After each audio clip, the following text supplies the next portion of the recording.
in Deir al-Balah yesterday. Mr. Peppercorn, the floor is yours. Good evening. My name is Dr. Rick Papercorn. I'm the WHO representative for the occupied Palestinian territory. So let me come with an hopefully brief statement and then take some questions. Uh,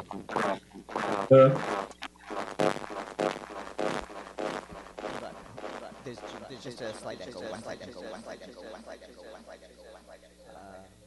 Okay, I think you can proceed.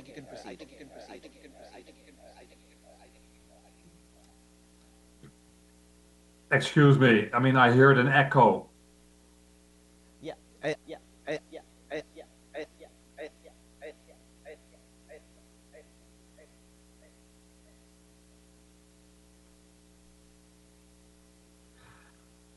Okay, let me continue. I hope you hear me loud and clear. Uh, the evacuation orders in Gaza have severely affected the WHO, but I want to stress we remain on the ground, we stay and deliver, and we will expand our operation. Let me describe the situation. Yesterday, 21st of July, following intensified hostilities in Deir al-Balah, after the latest evacuation orders issued by the Israeli military, the WHO staff residence, WHO, and resident actually for the national staff was attacked 3 times on the 21st of July. Personnel and their families, including children, were exposed to grave danger and traumatized after airstrikes caused a fire and significant damage. Israeli military entered the premises, forcing women and children to evacuate on foot toward al-Mawasi amidst an active conflict. The male staff and male family members were handcuffed, stripped, interrogated on the spot, and screened at gunpoint. 2 of this WHO staff and 2 male family members were detained. 3 were later released, while 1 staff member remains in detention.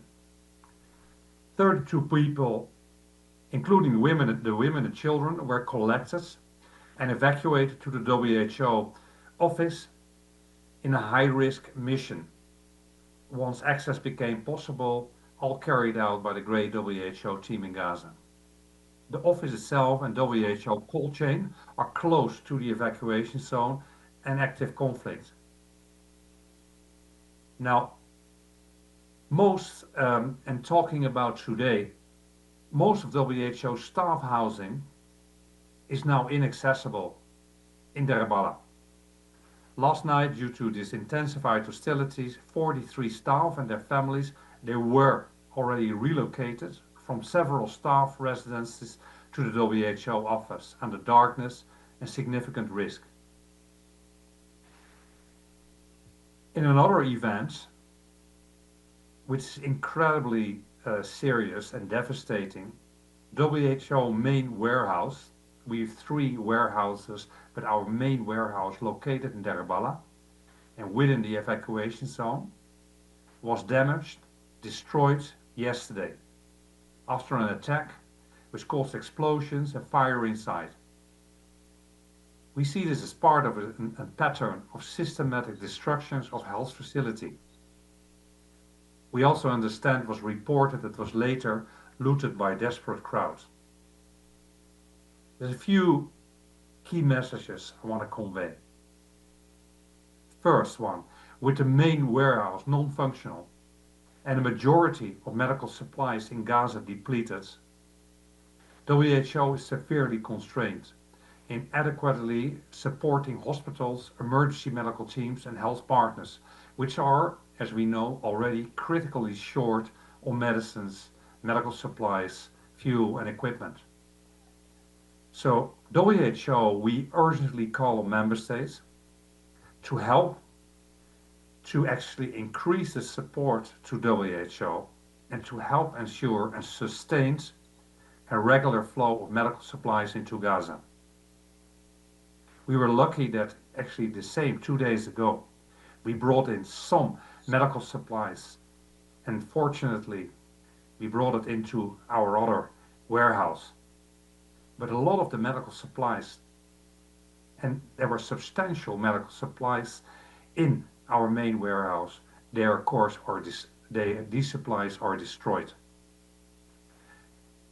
The second message which I want to raise is that as WHO we call for the immediate release of the WHO staff member detained yesterday and the protection of all our staff and its premises. We reiterate our call for the active protection of civilians, healthcare and its premises, and for the rapid and unimpeded flow of aid. Over to you.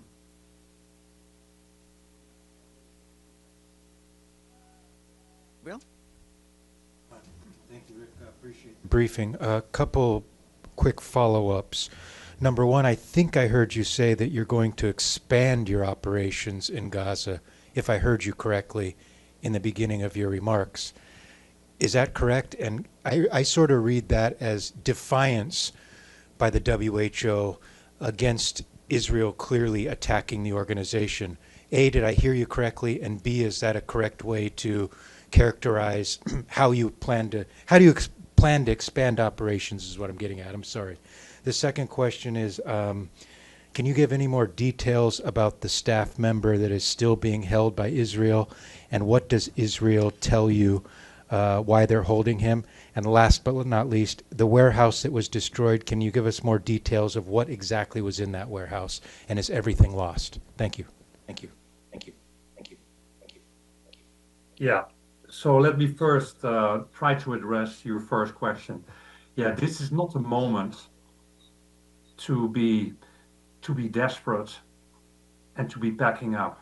This is a moment to reorganize, reflect, and see indeed, and plan how we can expand. And we are already doing that with our team in Gaza and Jerusalem and the West Bank, but also with support of our regional office and our headquarters.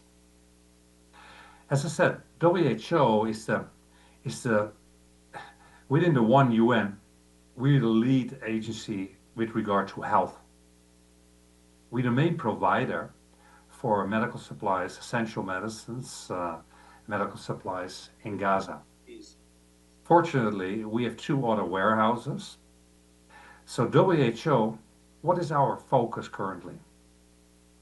The focus is of course all about saving lives and reducing morbidity. And how do we focus on that, and what have we done from the start of this crisis? We focus on medical supplies, essential medicines, medical equipment, the whole operations, supply and logistics. That's the huge component of that.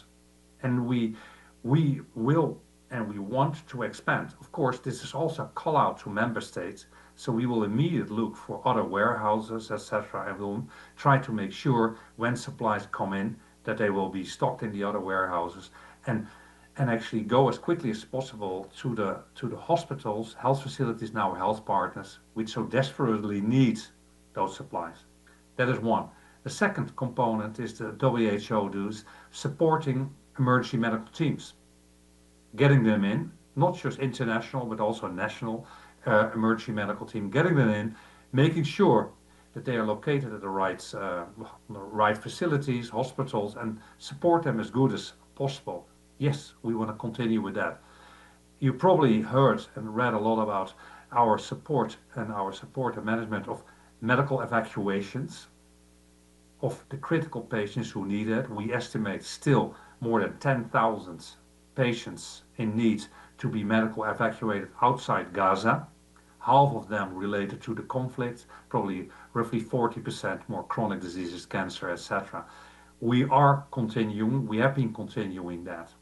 Then we continue in assisting the hospitals and health facilities, mass casualty management, etc., and other training and capacity building.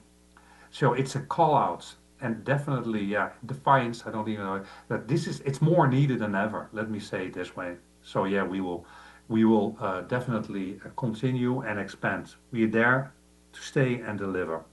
That's the message, and to expand. The second question you had about the staff member, he's a caretaker cleaner of the office. I cannot provide you any more details on that.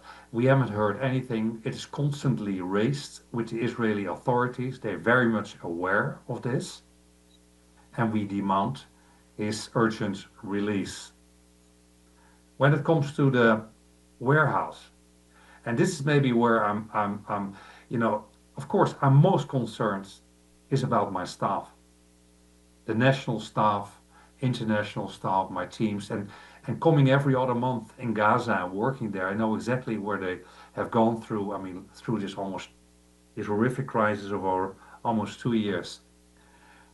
So this is, of course, our key focus, is our staff and the protection of them.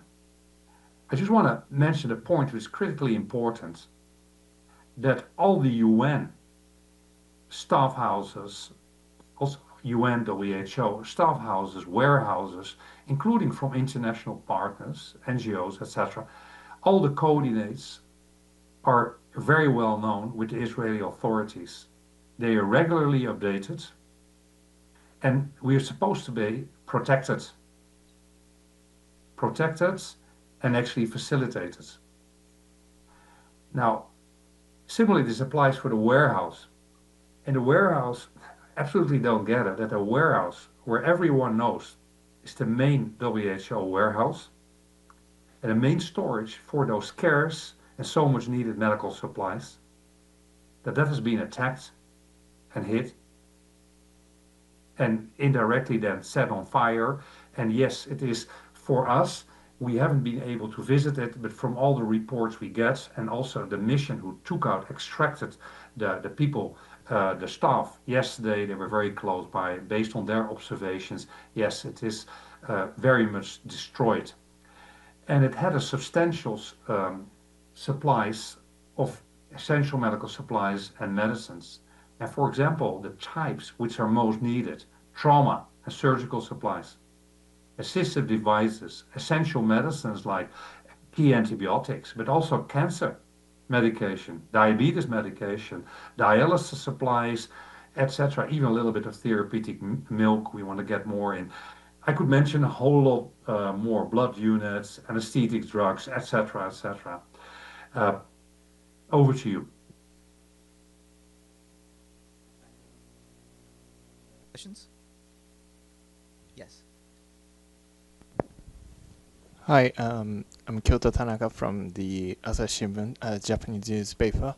Just two questions. One question about the WHO staff detained. At this moment, is it just one staff being detained?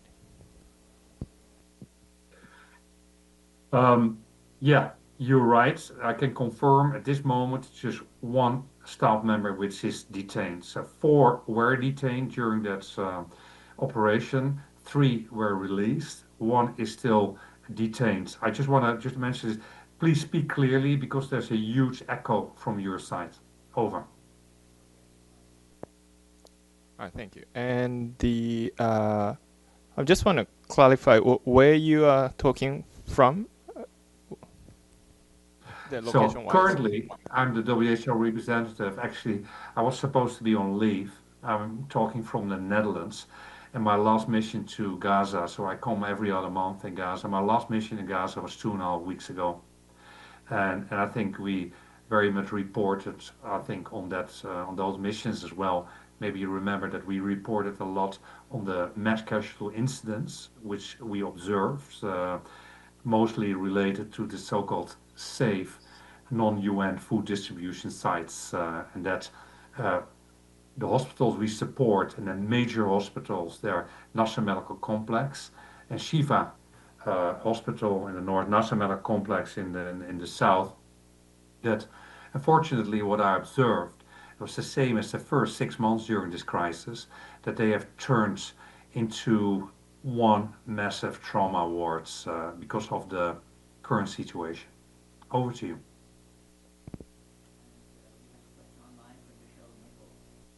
Michelle?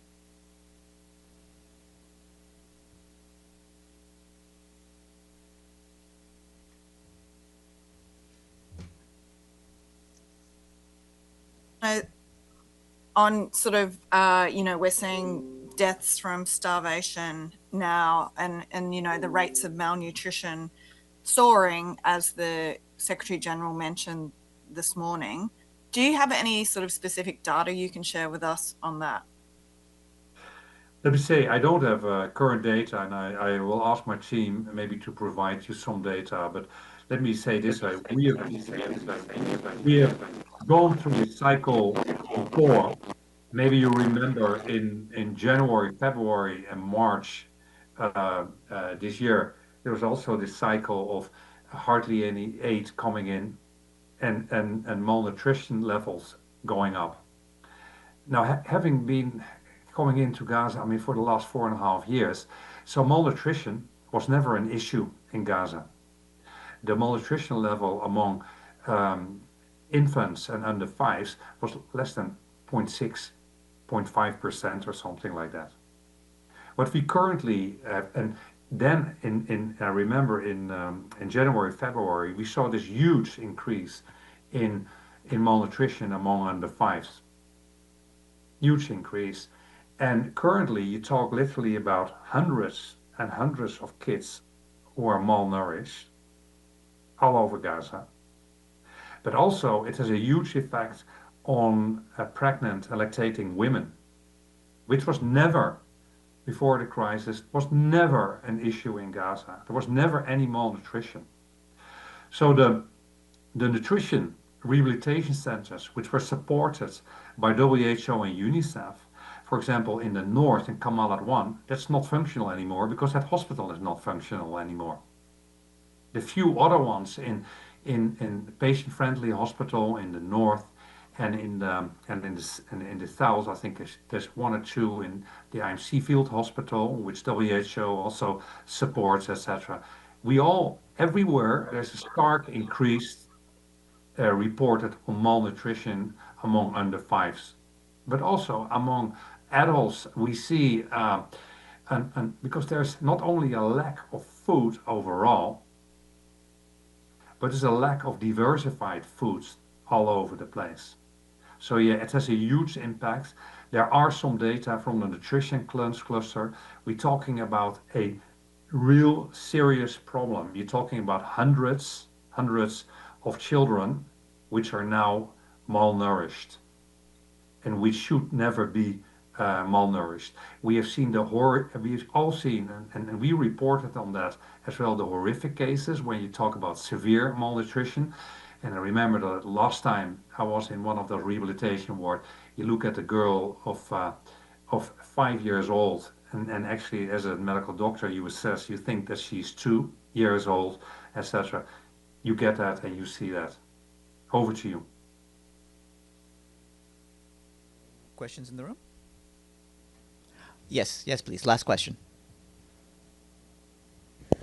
Apologies if you already mentioned this at the beginning. How many hospitals are functioning right now? Okay, so there's roughly 17, 18 hospitals, which are, I would say, partly to minimal functional. And some of them, the most important ones, like for example, Nasser Medical Complex, was constantly and it's the main referral hospital currently operating in Gaza, was constantly within an evacuation zone or just bordering an evacuation zone. So also the access becomes much more difficult for people. That hospital, when I was there last time, 3 weeks ago, it had tripled. It was what I said. It was one massive trauma ward. You saw trauma. It was just, if I was back in the first 6 months of this crisis, you saw trauma patients all over the place, in the corridors, of course, the trauma ward. You saw an ad hoc improvised intensive care units being made in corners, in small rooms, etc. And patients being intubated on the floor. Mainly young boys, men. I remember I talked to a family of a 13-year-old which was shot in the head while trying to get food in one of those so-called safe non-UN food distribution zones. And he died, he passed away, struggling for his life, passed away a day later. There was another family I talked to, another young boy, I think 18, 19, also shot in the head, etc., struggling for his life. A boy of 21, I'll not forget that, with a bullet still lodged in his neck, around the C2, quadriplegic. Also, the same story, went out to get some food in one of those so-called safe non-UN food distribution sites, etc., and were shot. And we saw so many of these injuries. I mean, and mainly what I say, boys, young men, shot in the head, in the neck, in the chest, in the abdomen, on the knees, etc. Horrific injuries. Over to you. I know that you have to be someplace, so I will now let you go to your appointment, and thank you very much for sparing time to give us the details on this. So once more, we'd like to thank Dr. Rick Pieperkorn, the WHO representative for the occupied Palestinian territory, who's calling in from the Netherlands. Please stick around, and Stephane will do the regular part of the noon briefing, along with our guest, Maximo Torero, the chief economist of the Food and Agriculture Organization. Thanks. I want to stress, what we see now and what's happening and what is needed most. The first thing, what is needed most in Gaza, to flood the market with food. That's how you avoid this mass casualty incidents. Flood the market with food. Ensure that water and wash supplies are there. Ensure that WHO can get in a regular supply of essential medicines and medical supplies. And of course, fuel, which is underpinning everything and is absolutely needed, a regular supply. And even if there's an ongoing war or hostilities, then there's still an obligation to create humanitarian corridors so that UN, WHO, partners can do their work. Last but not least, of course, a ceasefire is long overdue. Thank you.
The Food and Agricultural Program. He will brief you on food price inflation and what we can expect from the upcoming State of Food Security and Nutrition in the World Report 2025. Tomorrow, our guest will be Margot van der Velden, the World Food Programme's Regional Director for West and Central Africa. She will brief us on the humanitarian situation in Nigeria. This morning, I'm sure you all heard the Secretary General deliver a special address entitled A Moment of Opportunity, Supercharging the Clean Energy Age. During his remarks, he underscored that already the carbon emissions saved by solar and wind globally are almost equivalent to what the whole European Union produces a year.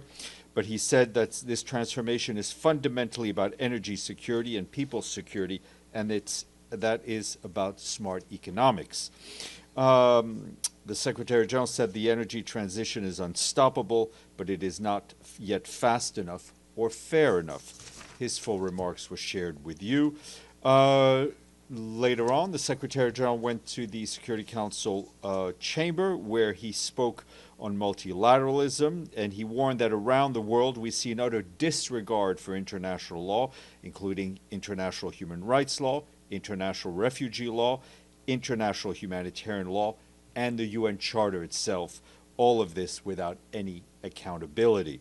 He drew attention to what he called the horror show in Gaza, where malnourishment is soaring, starvation is knocking on every door, and now we're seeing the last gasp of a humanitarian system built on humanitarian principles. The Secretary General said he is appalled that UN premises have been struck, among them facilities for UNOPS and the World Health Organization, including WHO's main warehouse, as you all just heard just moments ago from Dr. Rick Pieperkorn. This is all despite the parties having all of the locations and coordinates for UN premises. He reminded the Council that these premises, like all civilian sites, are inviolable and must be protected under international humanitarian law without any exception. He noted that today marks 3 years since the signing of the Black Sea Initiative and the Memorandum of Understanding with the Russian Federation, efforts that show that we can achieve what we can achieve through mediation and the good offices of the United Nations, even during the most challenging moments. The Secretary General added that we must work to ensure that the Security Council reflects the world of today, not the world of 80 years ago when the United Nations was created. The Security Council should be made more representative of today's geopolitical realities, and we must continue improving the working methods of this Council to make it more inclusive, to make it more transparent and efficient and accountable, he told Council members. Now, turning to the situation in the Gaza Strip, our colleagues at the Office of the Coordination of Humanitarian Affairs warned that intense hostilities are continuing without any let-up, as does the rapid collapse of the last lifelines keeping people alive. Earlier today, local health authorities said that in just past 24 hours, more than a dozen children and adults died from hunger. Hospitals have admitted people in a state of severe exhaustion caused by lack of food, and others are said to be collapsing in the streets. This is on top of continued reports of people being shot, killed, or injured while simply trying to find food, which, as you know, is only being allowed into Gaza in far too small quantities. In too many cases where UN teams are permitted by Israel to collect supplies from closed compounds near Gaza's crossings, civilians approaching these trucks come under fire despite repeated assurances that troops would not engage or be present. This cannot be stressed enough that this unacceptable pattern is the opposite of what facilitating humanitarian operations should look like. Absolutely no one should have to risk their lives for food. Hospitals have been overwhelmed with over 2,000 trauma injuries in the past 4 days alone. That's what local authorities are telling us. Some have reported not having enough intravenous fluids, and due to lack of fuel, the Nasser Medical Complex and the oxygen units supplying hospitals in the south are at risk of shutting down. And I think I won't go into the details of WHO operations, which you've just heard about. Yesterday, I think you asked us how many people have fled the area under displacement order in the Deir al-Balah area. Well, about 1,000 families have fled within the first hours. We don't have a reliable current estimate. That's because our teams who normally track population movements are themselves being impacted. Some have been newly displaced. Others remain under heavy bombardment and face communications blackout. Colleagues on the ground tell us that, like everyone else in Gaza, they are hungry and they too are exhausted. They can only confirm that many people have fled under fire. Many others stayed despite the massive risks because there's simply just nowhere safe for them to go. About 88% of the Gaza Strip is either subject to displacement orders or located within Israeli militarized zones. The 12% that remains is already overcrowded and underserved. However, as we said yesterday, our colleagues remain in Deir al-Balah, which is our hub for humanitarian operations, with staff spread across a number of premises all of which, as I've said before, have been shared with all of the parties. And I think most of you must have seen this morning that in a statement issued by Audrey Azoulay, the Director General of UNESCO, she said she deeply regretted the decision of the United States to withdraw once again from the organization she leads. She added that in the past years, UNESCO has stepped up efforts to take action wherever the agency's mission could contribute to peace. And of course, the Secretary General joins her in deeply regretting the decision by the United States. Turning to Sudan, I can tell you that we and our partners have revised and scaled up plans to respond to the overwhelming needs of 380,000 displaced people in the locality of Tawila in North Darfur. This includes 327,000 human beings, mostly women and children, who fled the famine-stricken Zamzam camp and surrounding areas following the outbreak of hostilities there in mid-April. Our colleagues in the Office of the Coordination of Humanitarian Affairs tell us that this updated plan aims to increase assistance over the next 3 months with a focus on food, healthcare, water, sanitation, shelter, and protection.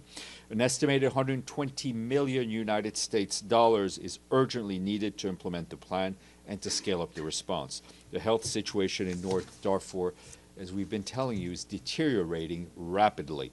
Our humanitarian partners warn that cholera, measles, malaria, and trauma cases are surging in Tawila as well as El Fasher and Kebkebia. All are located in North Darfur State. And I think you, Edie, yesterday asked me for information on cholera cases in Al Fasher. Specifically, we're following up with our partners to get more details. But it's important to note that the widespread internet outage in the Al Fasher area and a lack of rapid diagnostic tests are severely hindering the surveillance of cholera, while insecurity has forced the closure of over 32 health facilities there. Critical shortages of vaccine, essential medicine, and surgical supplies are pushing the health system to the brink, leaving thousands without access to care that they need to stay alive. Meanwhile, displacement continues to take a deadly toll on civilians who are trying to find safety.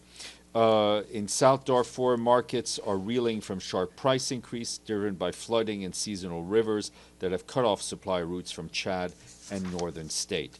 And just to take a closer look in Nyala, the state capital, in Nyala, the state capital, the price of a 50-kilogram sack of sugar has reportedly risen by 21% in just 1 month, while wheat flour prices have jumped 31%, deepening food insecurity for already vulnerable families. That's the information based on our own assessment and that of our partners.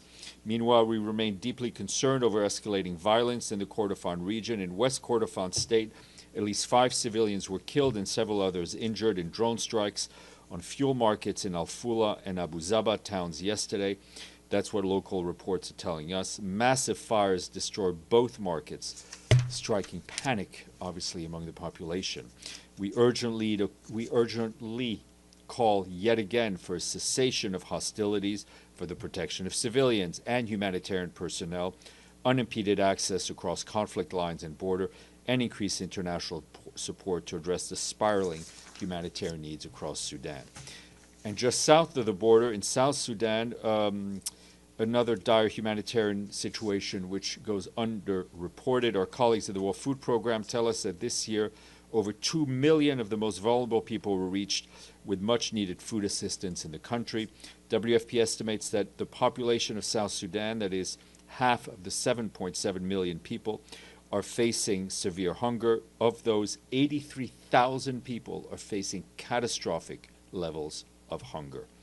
Just to flag that the WFP Deputy Executive Director, Carl Scout, just finished a visit to South Sudan a couple of days ago. He stressed that WFP has the capacity to deliver even in the most remote and challenging environments, but without sufficient funding in a period of peace, the agency's hands are tied.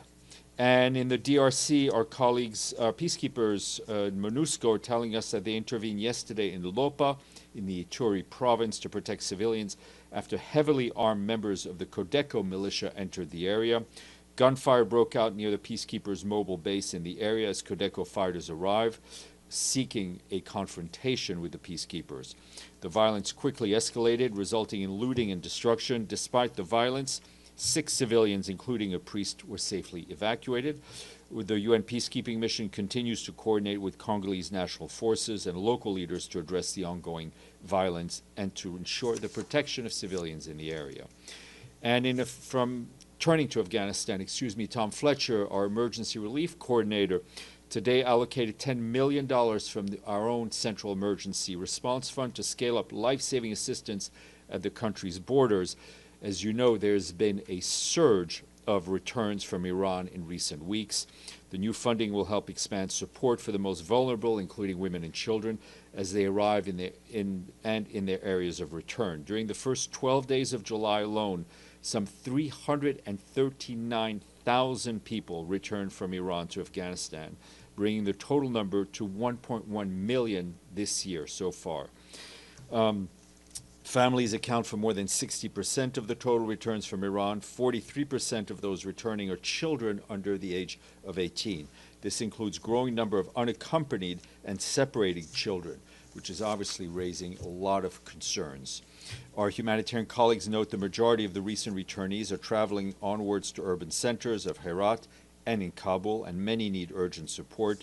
The new arrivals are also putting further pressure on already very vulnerable host communities, as services are already limited and resources scarce in many areas where people are returning. We, along with our partners, are responding to the escalating needs wherever and whenever possible. So far this year, nearly 600,000 people have received food assistance at the border upon their return, with more than 500,000 receiving health support. However, additional funding is sorely needed. Halfway through the year, the Humanitarian Needs and Response Plan for Afghanistan is less than a quarter funded, with a funding gap of over 1.8 billion United States dollars. We need cash, and we need it urgently. And in Ukraine, our humanitarian colleagues report that hostilities yesterday into the early hours of today killed at least 5 civilians, including a child, and injured 76 others, including 4 children. That's what local authorities are telling us. Widespread damage was reported across the country, with several residential buildings and civilian infrastructure destroyed or damaged. Essential services were also disrupted. Meanwhile, strikes in Sumy and Donetsk regions in the east continue to drive displacement. OCHA warns that the humanitarian situation in the town of Pokrovsk and nearby villages in Donetsk continue as the fighting intensifies. Authorities say all critical infrastructure there has been destroyed and about 1,400 people remain, most of them taking shelter in basements. Local authorities maintain a few water points and distributing food and medicine, but fuel delivery is impossible and the last shops are expected to close soon. Authorities are urging civilians to evacuate, although these efforts are highly constrained and carried out by specialized police in armored vehicles. Our humanitarian partners are supporting evacuees in transit centers with clashes and other assistance. In Dnipro, support from the Ukraine Humanitarian Fund is helping organizations assist newly displaced people in Pavlorad. This includes providing social support, legal aid, and help with documents. Lastly, I want to turn to Haiti, horrendous crisis not too far from these shores. Our humanitarian colleagues remain deeply concerned over the escalating violence in our Tibonite department, which has triggered a new wave of displacement. The International Organization for Migration reports that nearly 15,000 people fled after armed attacks last week in the communes of Dessalines and Verret. Most of them sought safety in Post-Pierrot, a remote part of Dessalines, where they're being hosted by local families. This, you can imagine, like in many other places, is putting additional strain on host communities.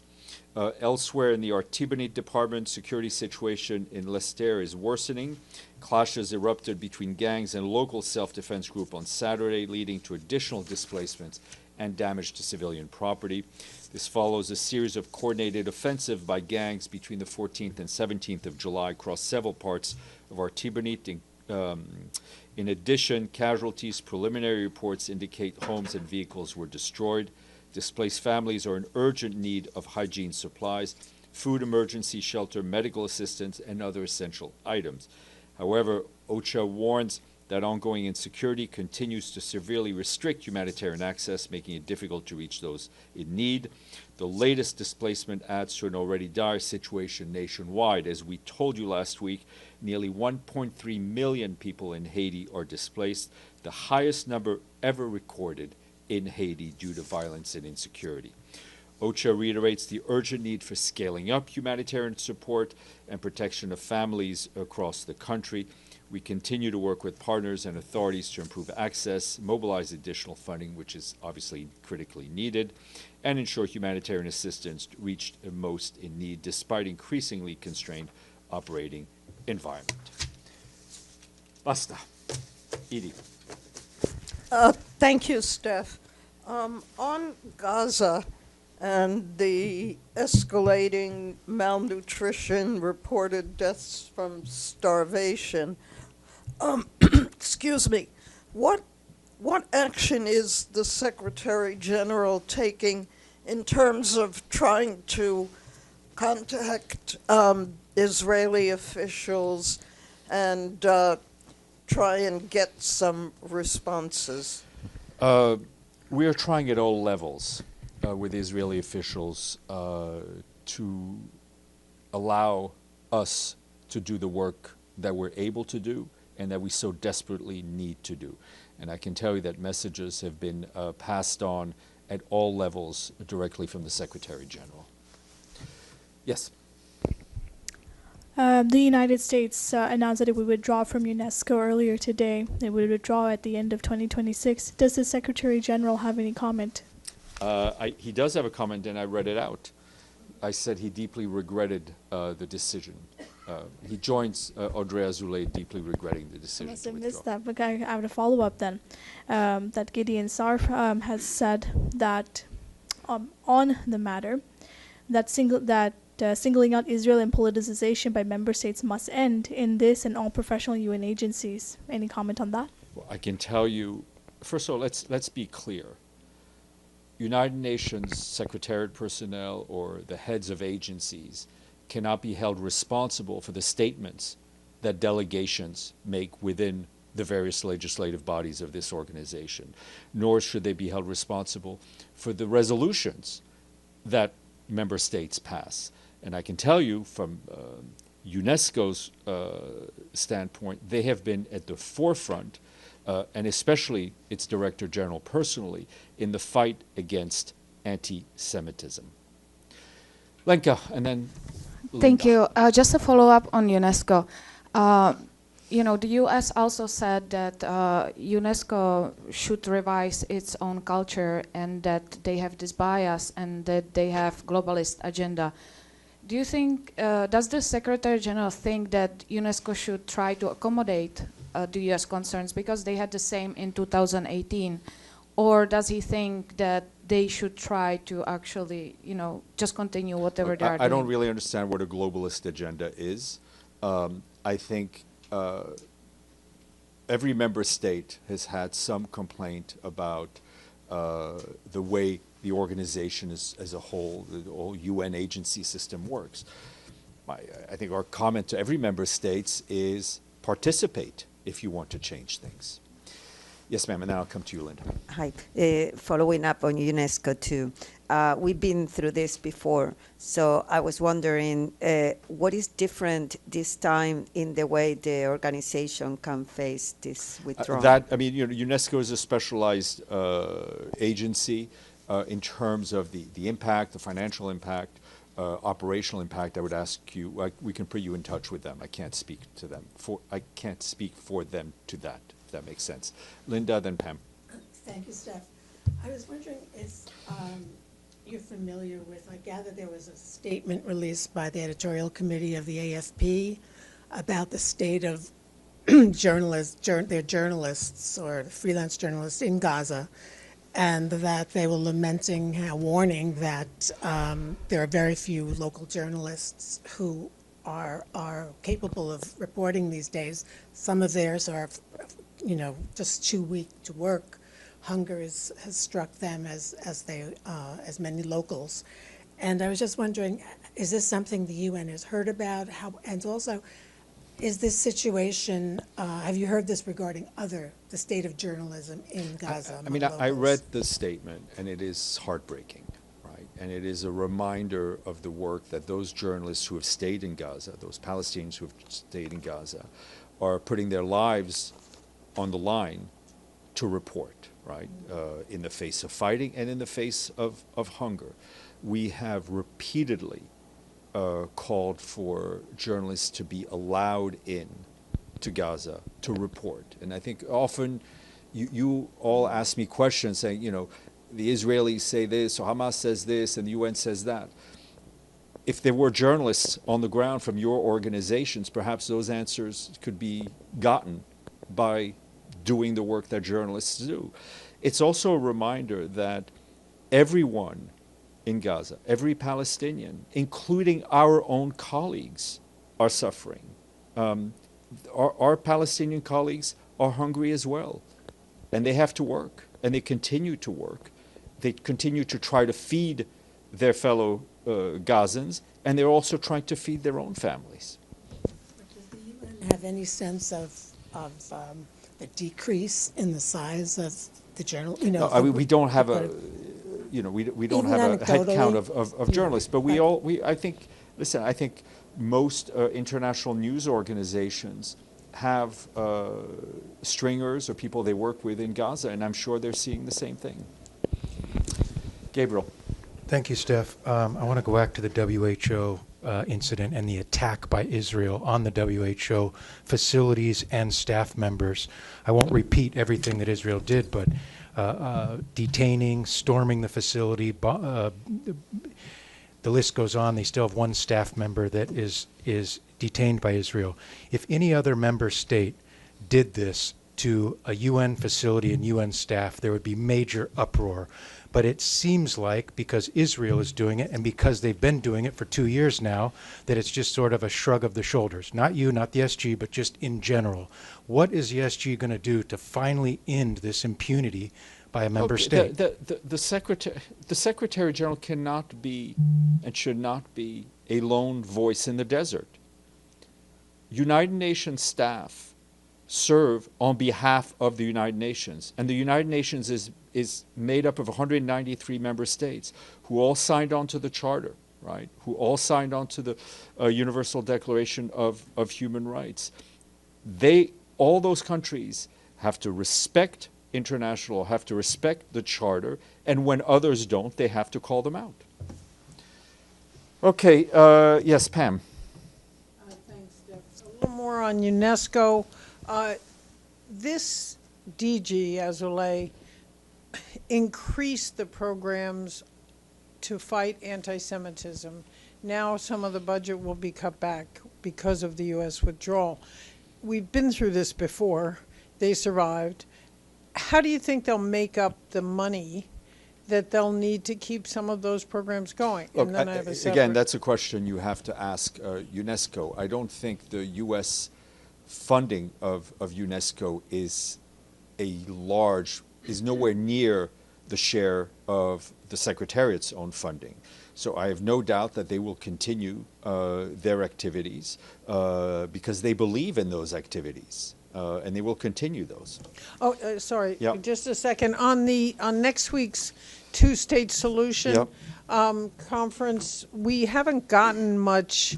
Now it's been postponed once. One would think maybe there was a more of an agenda or list of speakers, and we haven't gotten I don't any. have much more detail. I would encourage you to check with the French and do you Saudi expect missions. an outcome document? I think you have to ask the organizers. I know, they don't seem to answer. Okay. And I do expect the Secretary General to speak at the opening session. Thank you.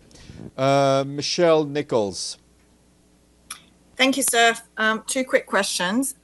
This morning when the SG was saying that the humanitarian system in Gaza is being denied conditions to function, space to deliver, and safety to save lives, who is he referring to? Who is denying this? We've been very clear, have put in place a system that is strangling our humanitarian operations. Thank you. And then a second question on, I know we've spoken about this topic a lot over the past year or so, but if you could just refresh us. Israel and the US say that mass aid diversion by Hamas is a key reason why Gaza Humanitarian Foundation is needed.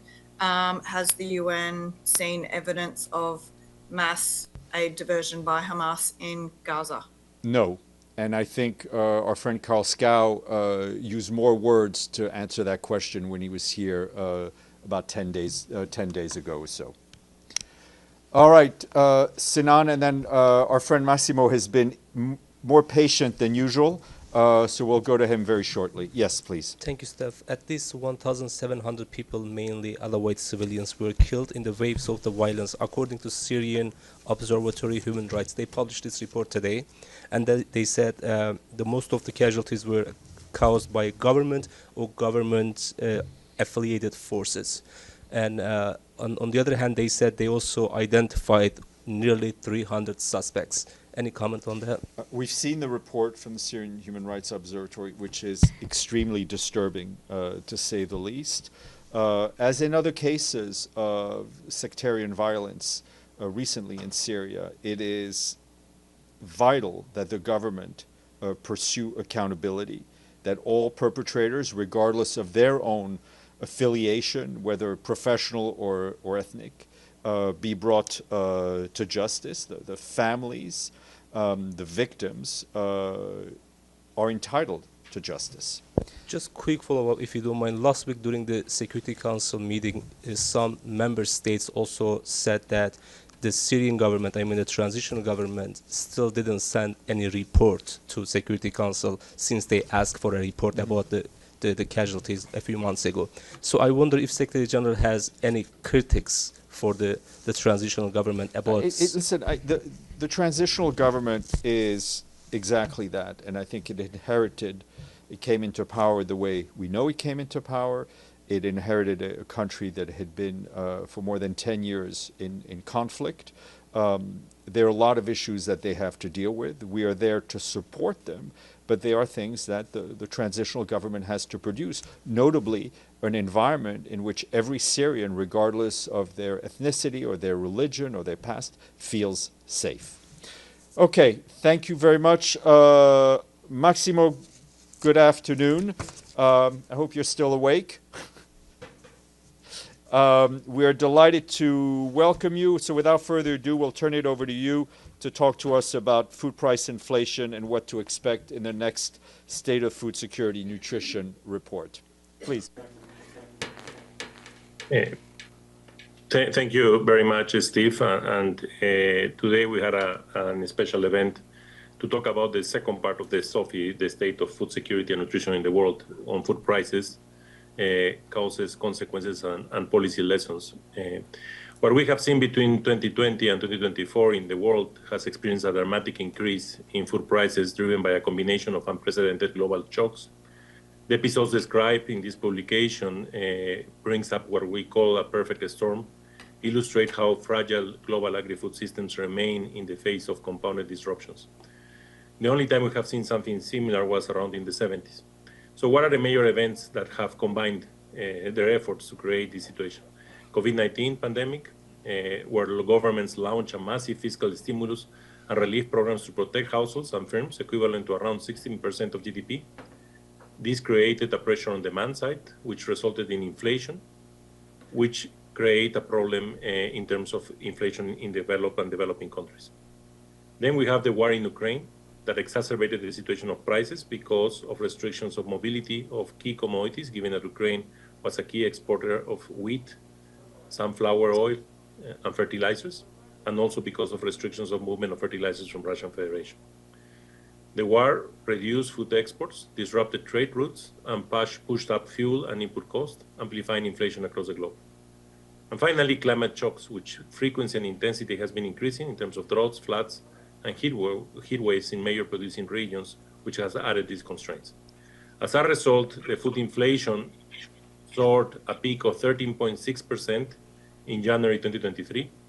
Low-income countries were hit the hardest, with some experiencing food price inflation of up to 30%. Although food price growth slowed from mid-2023 onwards, by 2024, prices had only returned to their pre-COVID level of 2019, meaning that households endure multiple years of affordability challenges. Now, what this means in terms of impact on food security and nutrition? This has significant consequences for households and food security. First, the household purchasing power is eroded. Real wages has fallen 0.9% globally in 2022, while food prices have climbed, leading to reduced purchasing power. Households responded by shifting to cheaper and less nutritious food, reducing meal frequency and diversity, and prioritizing food for certain members, often men, reducing intake for women and children. So it opened again the inequalities in gender. Second, food insecurity has deepened. But the report shows that a 10% increase in food prices was associated with a 3.5% increase in moderate or severe food insecurity, and a 1.8% increase in severe food insecurity. These impacts are especially acute in Africa and Western Asia, where food imports dependence and currency depreciation made food even less affordable. Third, nutrition outcomes worsened. Among children under 5, food inflation is strongly correlated with acute malnutrition. A 10% food price rise led to 2.7 to 4.3% increase in wasting and 4.8 to 6.1% in severe wasting. These deteriorations could have long-lasting effects on child development and on public health systems.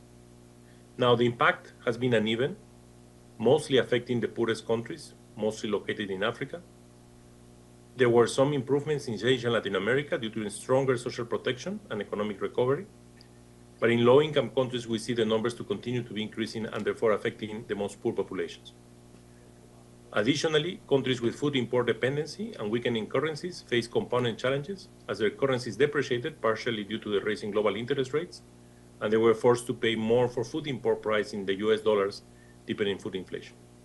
Finally, the report looks at some policy recommendations so that we can avoid this type of problems in the future, and there are 5 policy lessons. First, targeted fiscal support. Well-designed, targeted, time-bound social protection measures are the most effective response to food price spikes. We have seen this proven in the case of Latin America, where we have very strong social protection programs. This will protect vulnerable populations without creating long-term fiscal risk or market distortions. Second, we need to avoid trade disruptions. Unlike last past crises, fewer countries resorted to blanket trade restrictions in this episode. Countries that preserve market openness while supporting vulnerable consumers have better outcomes. Third, policy coordination is necessary. Monetary and fiscal policies must be aligned. Poor coordination risks destabilizing inflation or delaying recovery, as we have seen. Fourth, we need to improve market transparency. And here is where, again, the Agricultural Market Information System, the AMIS, reduce uncertainty, build trust, and help stabilize markets. And these systems should be strengthened, especially in low-income countries. And finally, institutional preparedness. Countries with robust governance structures and pre-existing response mechanisms acted faster and more effectively, and investments in policy infrastructure and institutional capacity is essential for future crisis preparedness. So again, this SOFI underscores inflation can undermine progress. It underlines our vulnerabilities, and it also brings the importance of strengthening resilience, inclusiveness, and transparency to be able to avoid and minimize the risk of these problems. Thank you. Back to you. Thank you so much. Let us now go to questions, and I will start with Edie, followed by Pam. Thank you very much, Maximo. On behalf of the United Nations Correspondents Association for doing this briefing, my name is Edith Lederer from the Associated Press. You mentioned the issue of fertilizer prices. What percentage of fertilizers from Russia and Ukraine are actually being exported, and what impact would an end to the war have on both inflation and food prices? Thank you.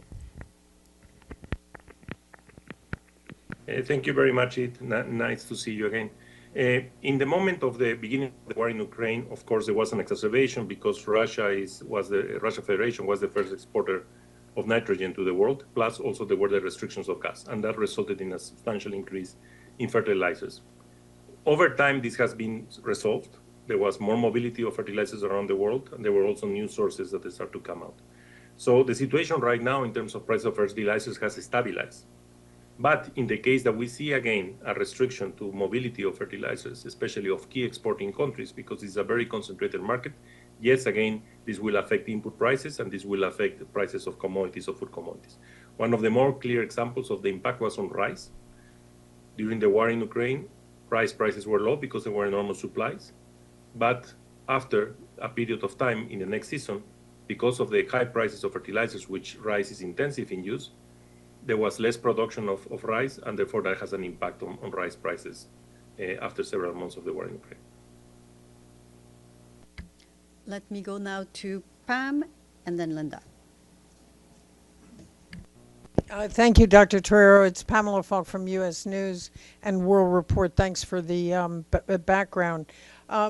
There is an offshoot of nutrition groups called N4G, the Nutrition for Growth, that works with the UN. Are you in coordination with them? They appear to have raised, or they say they've raised about $29 billion from development banks and private sector specifically for nutrition programs.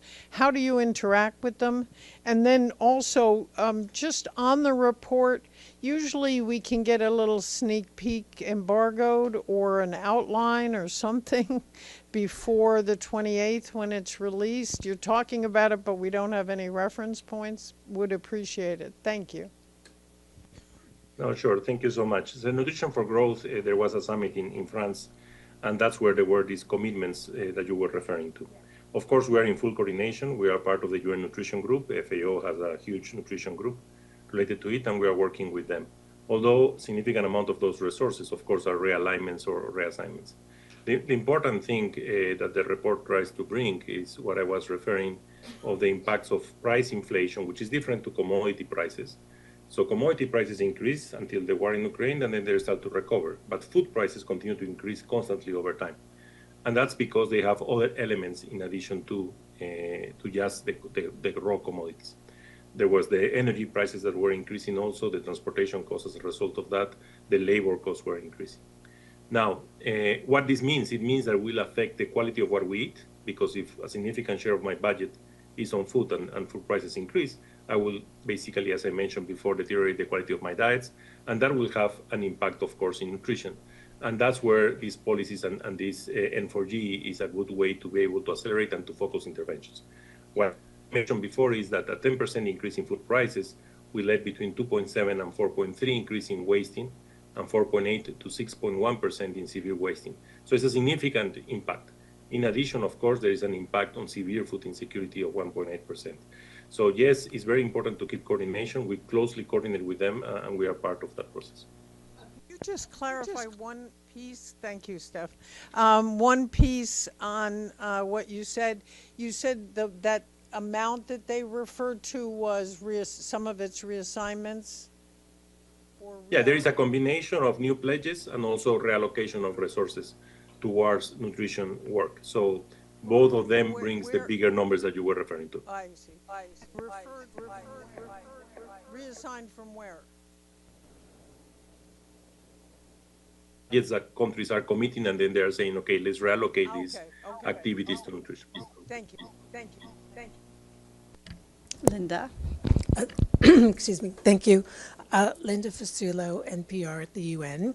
My question has to do with the Houthi attacks on international shipping in the Red Sea. And my question is, how significant have those attacks been on the price of food? And once they stop, hopefully they will stop permanently, would food prices automatically be reduced by the change, going back to that shipping route? Yes, no, thank you. Thank you for the question. So one of the things that are extremely relevant today is the logistics, no?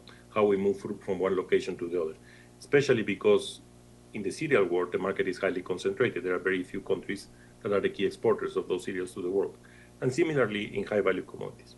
So if there is restrictions in the major routes of mobility, like what happened in the Panama Canal, for example, when there was a drought and there was congestion in the Panama Canal, or what happened in the Black Sea, or what happens in the Red Sea, of course, that will increase logistical costs, it will increase time, and that will affect commodity prices. Also, if it is an issue of conflict, it will affect the insurance of mobility that you put on the vessels, and that will also increase the prices. During the war in Ukraine, we observed a significant increase in insurance costs, and the same is happening in the Red Sea. So yes, that will have an impact over commodity prices and over food prices that move. But remember again, there is a difference between the commodity, which is the wheat, the maize, the soybeans, and the food, which is what you eat and you buy in the supermarket or in the retail store. What we are observing is that there is a constant increase on the food prices.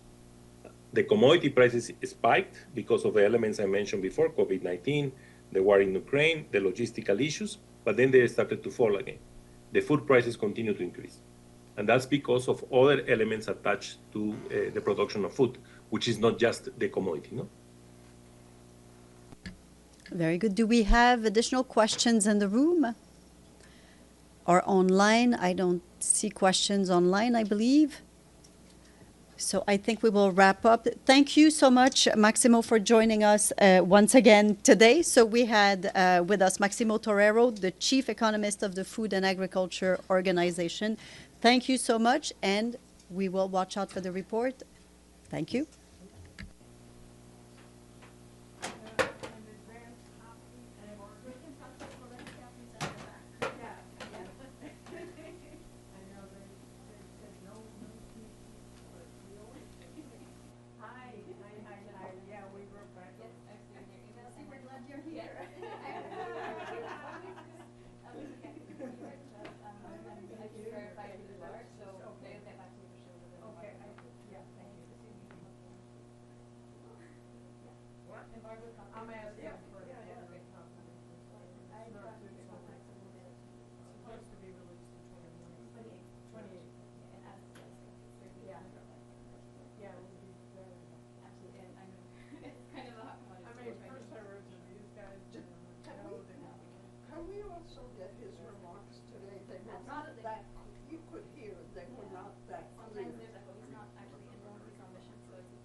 Thank you so much.